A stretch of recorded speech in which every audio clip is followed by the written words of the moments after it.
जय बाबेरी। गणी खम्मा। आप सभी को मेरा नमस्कार।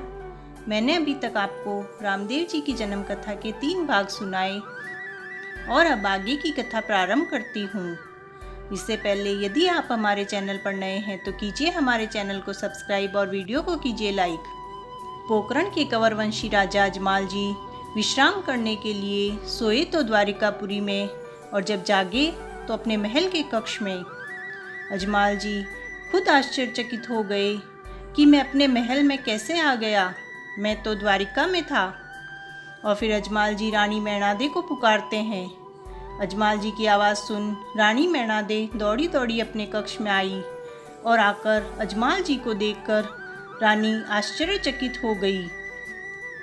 रानी मैनादे अजमाल जी से आश्चर्यचकित होकर पूछती है कि आप कब आए, कैसे आए, कहाँ से आए। और ऐसे रानी एक साथ कई सवाल अजमाल जी से करने लगती है। इधर अजमाल जी खुद समझ ही नहीं पा रहे थे कि वे सीधे अपने कक्ष में कैसे पहुंच गए। अजमाल जी सोचने लगे और फिर अजमाल जी समझ गए कि ये तो सब प्रभु की रचाई माया है। अजमाल जी रानी को कहते हैं कि ये तो मेरे द्वारकाधीश की माया है। फिर अजमाल जी रानी मैनादे को सारी बात बताते हैं कि किस तरह वो द्वारिकापुरी पहुँचे और फिर वहाँ एक पुजारी के कहने पर अपने प्रभु से मिलने के लिए वह समुद्र में कूद पड़े और वहाँ उन्हें साक्षात भगवान विष्णु के दर्शन हुए और उन्होंने अजमाल जी को पुत्र प्राप्ति का वरदान भी दिया। और फिर कैसे अजमाल जी ने प्रभु को अपने वचनों में बांध लिया कि पहले पुत्र के जन्म के पश्चात द्वारिकाधीश खुद उनके घर पुत्र के रूप में पधारेंगे। और फिर साक्षात भगवान विष्णु ने अजमाल जी को यह वचन भी दिया है कि वे खुद पुत्र के रूप में उनके घर अवतार लेंगे। अजमाल जी की सारी बात सुनकर रानी मैनादे के तो खुशी के मारे मुंह से शब्द तक नहीं निकल रहे थे कि अब क्या बोलूं। उन्हें अपने कानों पर विश्वास नहीं हो रहा था कि क्या जो उन्होंने सुना वो सच है। क्या सचमुच साक्षात द्वारिकाधीश उनके घर पुत्र के रूप में पधारेंगे, जिनकी रानी ने हमेशा मूरत के ही दर्शन किए, जिनकी हमेशा वह पूजा अर्चना किया करती है। वो द्वारिकाधीश स्वयं हमारे घर पधारेंगे, हमारे घर के आंगन में खेलेंगे, पालने में झूलेंगे, मेरी गोद में खेलेंगे। यह सब सोच सोच कर ही रानी मैनादे तो खुशी के मारे फूली नहीं समा रही थी। कुछ समय पश्चात रानी गर्भवती हुई। रानी मैनादे के गर्भवती होने की खबर से सारे पोकरण में खुशी की लहर छा गई। 9 महीने के पश्चात आखिर वो शुभ घड़ी आ गई जिसका सारे पोकरण को इंतज़ार था। बसंत पंचमी के दिन अजमाल जी के घर पुत्र का जन्म हुआ। इतने वर्षों पश्चात पुत्र की प्राप्ति हुई थी। अजमाल जी और रानी मैनादे दोनों अपने पुत्र को देखकर भाव विभोर हो गए और उनकी आंखों में खुशी के आंसू छलक आए। खुशी के मारे दोनों फूले नहीं समा रहे थे। पूरे पोकरण में मिठाइयाँ बांटी गई और फिर अजमाल जी ने अपने पुत्र का नामकरण किया और अपने पुत्र का नाम वीरमदेव रखा। अजमाल जी और रानी मैनादे का तो वीरमदेव जी की अटखेलियों में ही समय व्यतीत होने लगा और इस प्रकार 6 माह बीत गए। भादवे की दूज का शनिवार का वो दिन आया। लगभग 635 साल पहले साक्षात भगवान विष्णु निकल पड़े अपने वैकुंठ धाम से पृथ्वी की ओर आने के लिए। लक्ष्मी नारायण नारायण नारायण, श्रीमन नारायण नारायण नारायण, लक्ष्मी नारायण नारायण नारायण, श्रीमन नारायण नारायण नारायण नारायण नारायण। इधर रानी मैनादे वीरमदेव जी को पालने में झूला झुलाते झुलाते सुला रही थी। जब वीरमदेव जी को नींद आ गई तो रानी अपने कक्ष में चली गई। तभी रानी को वीरमदेव जी के रोने की आवाज़ सुनाई दी। रानी सोचने लगी कि अरे अभी तो मैं लल्ला को सुलाकर आई हूँ, तो फिर यह रोने की आवाज़ कैसे आई।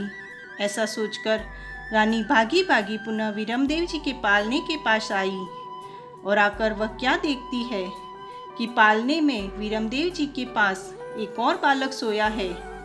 तब रानी के आश्चर्य का ठिकाना नहीं रहा और रानी मैना दे अजमाल जी को पुकारती हैं। तो अजमाल जी दौड़े चले आते हैं। तब रानी उन्हें दिखाती है कि देखो, पालने में मेरे लल्ला के पास एक और बालक सोया है, यह कौन है? तब वह बालक अजमाल जी के सामने देखकर मुस्कुराया। बालक को देखकर अजमाल जी को याद आया कि आज बादवे की दूज है और शनिवार का दिन है। तो अजमाल जी आंगन की ओर दौड़े। वहां आकर क्या देखते हैं कि आंगन में कुमकुम के पगलियों के निशान हैं और फिर देखा तो मटके का पानी भी दूध बन गया है और चारों ओर केसर की सुगंध फैल गई और पुष्पों की वर्षा होने लगी। यह सब देखकर अजमाल जी को समझते देर ना लगी कि साक्षात द्वारिकाधीश उनके घर अवतार लेकर पधार चुके हैं। बोलो द्वारिकाधीश की जय, बोलो रामाराज कंवार की जय। खम्मा खम्मा खम्मा रे कंवर अजमाल रा, खम्मा खम्मा खम्मा रे कंवर अजमाल रा।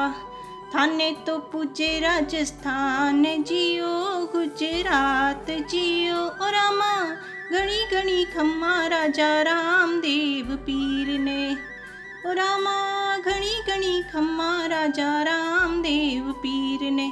खम्मा खम्मा खम्मा रे कंवर अजमाल रा, खम्मा खम्मा खम्मा रे कंवर अजमाल रा। भगत उबारन कारणे प्रभु लियो अवतार, भगत उबारन कारणे प्रभु लियो अवतार। पालनिया में झूल रिया जग का पालनहार हो, पालनिया में झूल रिया जग का पालनहार। आंगनिया में कुमकुम पगल्या, मटकी पानी दूध हुयो, सारा जगत को पालन हारो, आज पालने झूल रियो।